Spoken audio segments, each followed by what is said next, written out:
გამარჯობა, მე ნათია კობერიძე ვარ და ვტ საქართველოს გუნდთან ერთად პოლონეთის საზოგადოებრივი ტელევიზიის საერთაშორისო სამაუწყებლო ცენტრიდან მოგესალმებით. სკროლვა სკრინვის სააგენტოს პირველი ბრალდებული ყავს.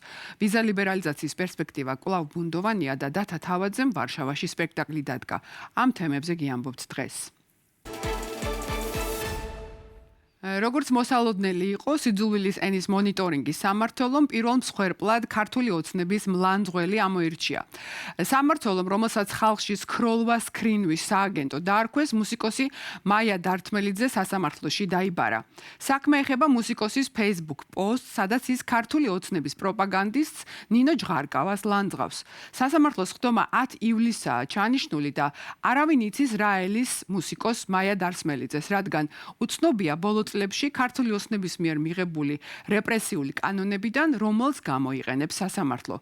მაია დართმელიძეს უკვე შესთავაზეს უფასო დაცვა უფლებადამცველებმა და არც მუსიკოსი აპირებს დანებდეს სისტემას. ამდენ ცილის წამებაში, დეზინფორმაციაში და ზიზღის თესვაში ვინ როგორ რეაგირებს, ან როგორ ელახება, ან არ ელახება თავმოყარეობა, მე არ შემიძლია არ გამომდის ეს გაჩვენება. ამიტომ დამშვიდდით კეთილის მსურველებო, მე თვითონ გადავწყვეტ მოვკეტავ და ამით საკუთარი თავი შემზიზღდება თუ არ მოვკეტავ და თავს ვიღაც უკიდეგანო ბანძების მიჩმორებულ ყლექალად არ ვიგრძნობ. ბუნდოვანებაა, რა შედეგით დასრულდა გუშინ უვიზო მიმოსვლის საკითხზე გამართული შეხვედრა ბრიუსელში საქართველოსა და ევროკავშირს შორის. ევროპული რეგულაციებით გათვალისწინებული სამუშაო ჯგუფის შეხვედრა ჩატარდა ბოლო წლებში უკიდურესად გამწვავებული ურთიერთობების, სავიზო სანქციების, საქართველოს დემოკრატიულ უკუსვლაზე და საგარეო კურსის ცვლილებაზე ევროკავშირის მხრიდან უშედეგო წუხილის ფონზე. როგორც რადიო თავისუფლებას ბრიუსელში ანონიმურმა წყარომ გაუზიარა, შეხვედრა იყო საკმაოდ უნაყოფო. ეს არის ციტატა. ევროსკოპთან მოკლე კომენტარში კი საქართველოს საგარეო სამინისტროს წარმომადგენელმა მოკლე კომენტარი გააკეთა. კმაყოფილი ხარ შეხვედრით და რაზე იყო ლაპარაკი? ლაპარაკი იყო დიალოგის შედეგად, დიალოგის ფარგლებში უნდა სამუშაო შეხვედრა. ისაუბრეთ მოისმინეთ მათი პოზიციები, მათი პოზიციები მოისმინეთ და შემდგომ უკვე იმავე იქნება დრო იქნება კიდე შეხვედრა ბატონო გიორგი. ანუ თქვენ პოზიტიურად ხართ განწყობილი. დღეს ვარშავაში ქართველი რეჟისორის სპექტაკლის პრემიერის დღეა. ლუი ბუნუელის 1962 წელს გადაღებული საკულტო ფილმის ანგელოზი გამანადგურებლის ახალი სასცენო ვერსია ქართველი რეჟისორის დათა თავაძის ინტერპრეტაციით იქნება წარმოდგენილი ვარშავის თეატრ დრამატიჩნში.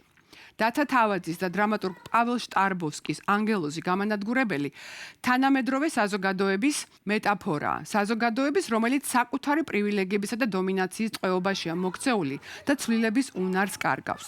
შეძლებენ თუ არა ადამიანები შეცვალონ რეალობა, დაუპირისპირდნენ კონფორმიზმს და გადადგან ნაბიჯი თავისუფლებისკენ.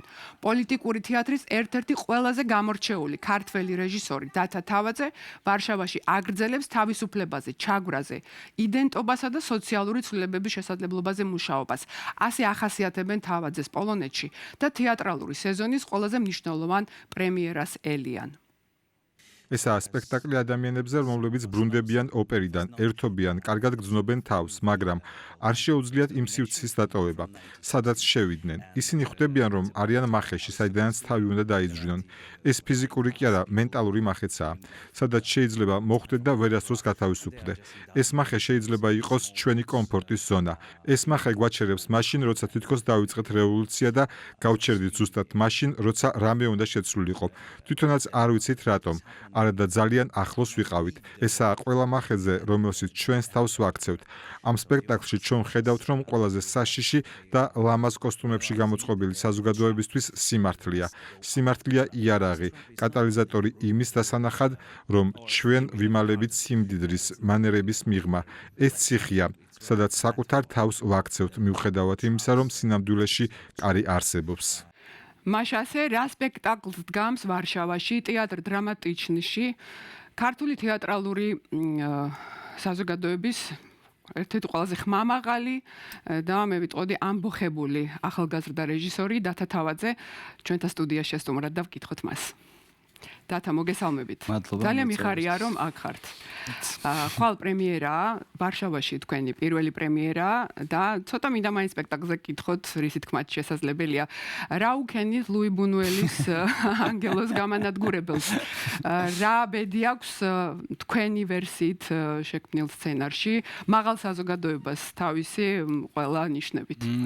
საკითხავია რა გვიქნა ანგელოზმა გამანადგურებელმა ასევე, მაგრამ ხო, ანუ ჩვენ ეს არის ბუნუელის ერთ-ერთი ყველაზე ცნობილი ფილმი, ანგელოზი გამანადგურებელი, რომელიც 60-იან წლების ფილმია, მექსიკაში გადაღებული და არაერთხელ მომხდარა მისი ინტერპრეტაცია სცენაზე, იმიტომ რომ ძალიან ადვილად ითარგმნება სცენისთვის ერთი შეხედვით, იმიტომ რომ მთელი ფილმი ხდება ერთ ოთახში, რაც ყოველთვის მოსახერხებელია ხოლმე თეატრისთვის, მაგრამ ჩვენ მოგვიწია ახალი ტექსტის შექმნა მოტივებზე დაყრდნობით ბუნუელის პრაქტიკულად ახალი პიესაა, შეიძლება ითქვას რამდენიმე ციტატის გამოკლებით, რომელიც მისი სცენარიდან არსებობს ასევე ციტატის სახით.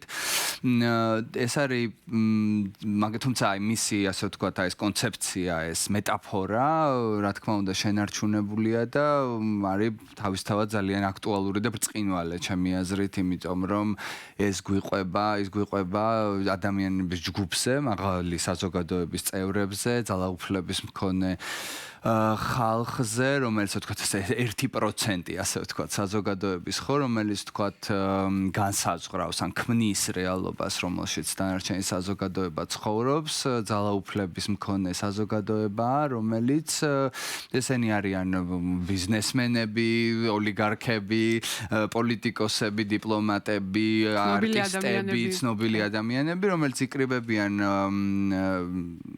სპექტაკლის შემდეგ, ასე ვთქვათ, სუფრაზე და ვეღარ გადიან ოთახიდან. მაგრამ რატო ვერ გადიან ოთახიდან? ეს რჩება მოუხსნელ საკითხად ბოლომდე და აი რას პრინციპში ლაპარაკი არის ალბათ მარტივად რო ვთქვა იმაზე, რა ხდება მაშინ, როცა შენივე შექმნილი რეალობის შეგეშინდება, ხო? მე ვფიქრობ, ჩემი თაობის ალბათ ყველა აქ ჩემი თაობაში მე ესე შაბეჭდილე მაქვს ნანახი ეს ფილმი, საერთოდ ბუნუელი ძალიან პოპულარული იყო. შეიძლება ახალგაზრდება ნაკლებად იციან, მაგრამ თემა მარადიულია, ელიტა, თავისი გავლენები და თავისი უცვლელი მარადიული თვისებებით. ხომ არ არის შანსი, რომ ეს სპექტაკლი საქართველოშიც წავიდეს? მე ძალიან ჯერჯერობით არ არსებობს ამის ასე ვთქვათ გეგმა, მაგრამ მე ძალიან გამიხარდებოდა ამ სპექტაკლის ჩვენება თბილისში, იმიტომ რომ ალბათ შეიძლება ითქვას, რომ მესუმა განცდა, რომ პოლონელები მსახიობები მეუბნებიან ძალიან პოლონური სპექტაკლია, მაგრამ მე სულ ამბობ, რომ მე მგონი ყველაზე ქართული სპექტაკლია, რაც დამიდგამს ასევე იმ რეალობის გათვალისწინებით, რომელშიც დღეს არის საქართველო. აი ამ რეალობაზე მინდა გითხოთ, თქვენ ხშირად ხართ ევროპაში, მაგრამ შემდგომ დრო და დრო ისევ თბილისში ბრუნდებით ხოლმე. ევროპაში თავისუფლებაა და იქ ხდებათ ავტორიტარიზმი. აი ამ გარემოს შეგრძნებათა, აი ამ ცვლილებაში როგორ გნობთ ხოლმე თავს, ეს გაბრაზებთ თუ უფრო შთაგაგონებთ?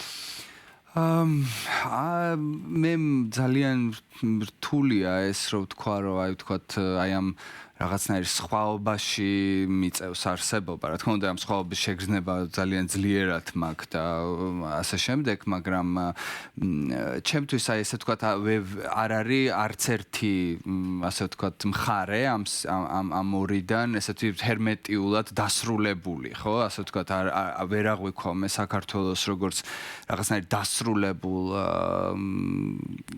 სივრცეს, რომელშიც აი ესეთი ფორმაცია მოხდა სახელმწიფოებრივი და აქედან ვერ გავალთ, ისევე როგორც ვერ აღვიქვავ დასავლეთს როგორც სრულიად უნაკლო დემოკრატიას, ხო? ანუ ამიტომ ასე ვთქვათ, მე მგონია წინააღმდეგობა ორივეგან, სხვა ხარისხში, რა თქმა უნდა, მაგრამ უნდა არსებობდეს, იმიტომ რომ გარანტირებული არაფერი არ არის და საფრთხეები ისევე როგორც აქ, როგორც საქართველოში, ისევე აქ სხვადასხვა შეიძლება პროცენტით ან სხვადასხვა დაცულ მცდელობით, მაგრამ მაინც ეს საფრთხეები ცდილობენ შემოჭრას, ხო, ამ სივრცეებში. ამიტომ მე ვერ ვიტყოდი, რომ თქვათ ევროპას მოდუნების ფუფუნება აქვს დღესდღეობით, თქვათ მზარდი მემარჯვენე ძალების ფონზე და იმის ფონზე ვთქვათ, როგორი რიტორიკა იმარჯვებს დასავლეთში საერთოდ, ხო? და ჩვენ ხედავთ უფრო და უფრო მეტ ქვეყანას, სადაც ასე ვთქვათ, ლამის თანაბრად ნაწილდება მემარჯვენე ძალები, ხო? თუ არა ზოგგან უფრო მეტად მემარჯვენე იდეები იმარჯვებენ, ხოლო საქართველოში, რა თქმა უნდა, მაინც მე მჯერა იმ წინააღმდეგობის, რომელიც არსებობს საზოგადოებაში და მე ვერ ვიტყოდი, რომ ვთქვათ, რაღაცა დასრულდა და გაფორმდა და ვთქვათ, მე შემიძლია ვთქვა, რომ რაღაც მხრივ ისეთ ქვეყნებში აი მომიწია ვთქვათ ხო საქართველოს ერთი მხრივ რასაკვირველია მაგრამ მეორე მხრივ უკრაინაში მუშაობის შემდეგ ხო მე ვხედავ ძალიან დიდ წინააღმდეგობას მე ვხედავ უზარმაზარ мотиваციას და ეს ძალიან დიდი იმედს იძლევა რა თქმა უნდა მე საერთოდ მხოლოდ წინააღმდეგობის მჯერა ამ წუთას და ერთადერთი იმედიც მაქვს ჩვენი შემოქმედებიდან აშკარად. ამიტომ მე სადაც სხვათა შორის აი შეიძლება სადაც ვხედავ რომ ხალხი მოდუნდა და თქვა რომ ყველაფერი კარგა და აი მანდ უფრო მიპყრობს ხოლმე პესიმიზმი ვიდრე ისეთ წერტილებში სადაც ვხედავ რომ ხალხი იბრძვის. ვიდრე მოქმედებაში. რა თქმა უნდა და ალბათ SPS-ად სხვათა შორის ძალიან დიდწილად ამ საკითხს უტრიალებს ხო მოქმედება და უმოქმედობის თემას ასე. დიახ თქვენ მოქმედების ავანგარდში ხართ როგორც შემოქმედი და ასევე როგორც საზოგადოების წევრი.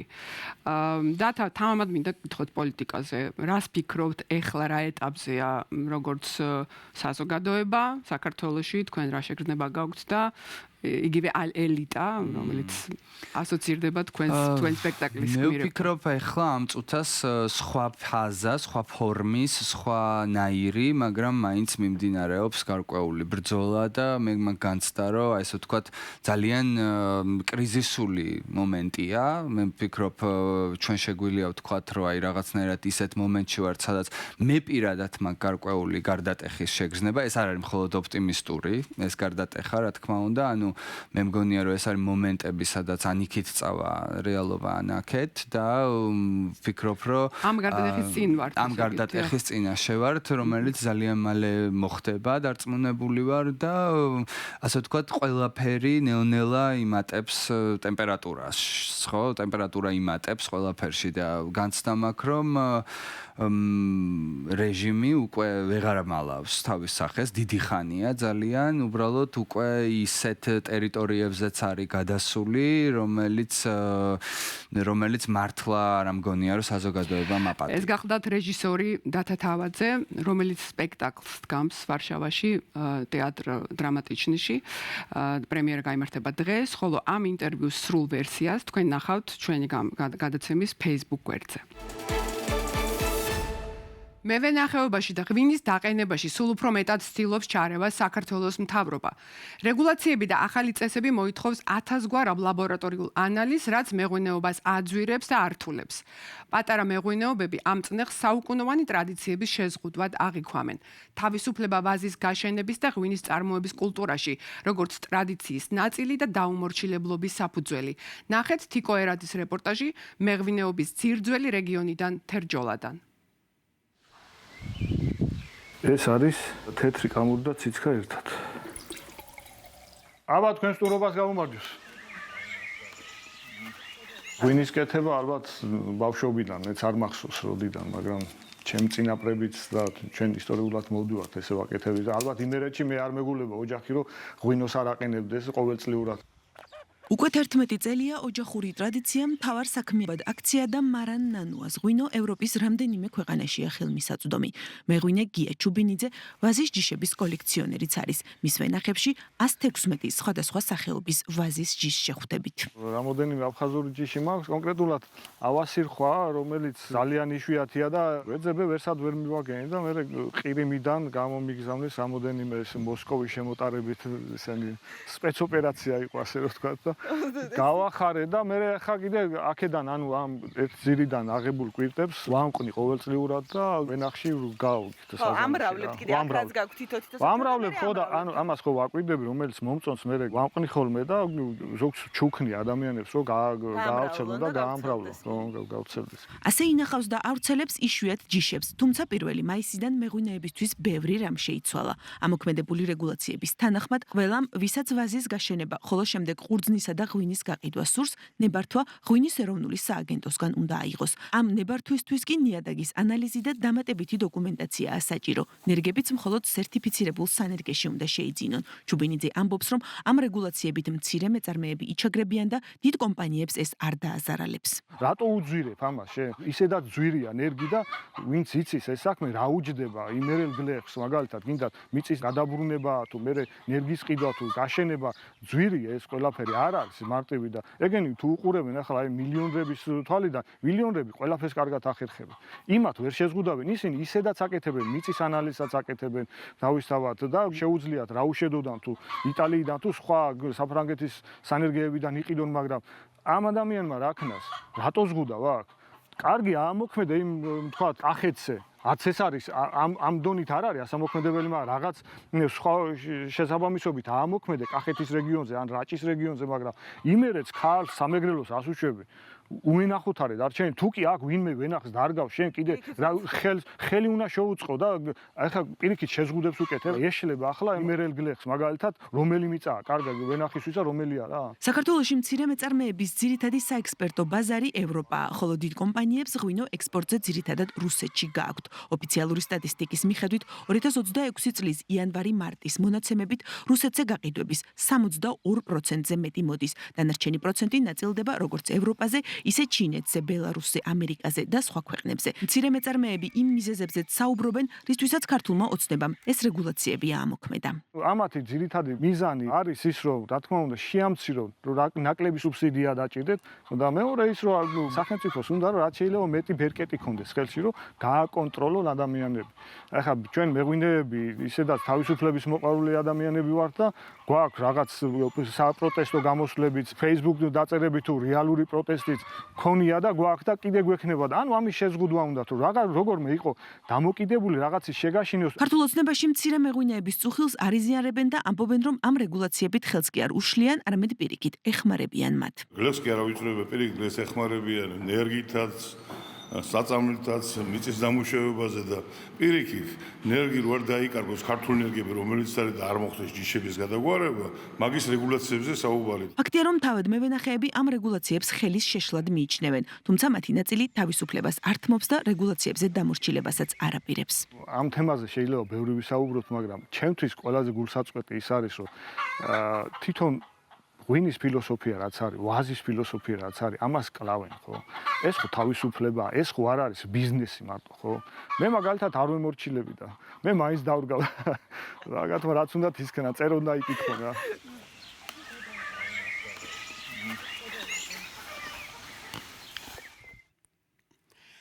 დღეს ამით ვასრულებთ. დაელოდეთ პოლონეთის საზოგადოებრივი ტელევიზიის ქართულ პროგრამას ვარშავიდან ყოველდღე, შაბათ-კვირის გარდა. გვჯერა რომ ევროკავშირი საქართველოს მომავალია. ნახვამდის.